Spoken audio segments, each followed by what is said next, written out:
If I ride without my dog in their cockpit, is the cushion going to fly away?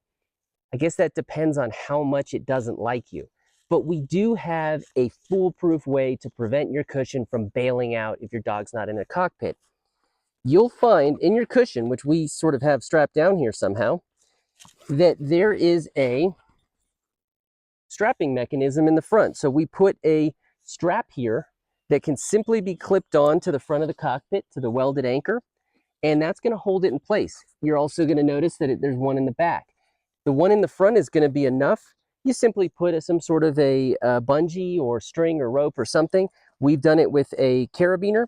You clip it on here and it's not going anywhere.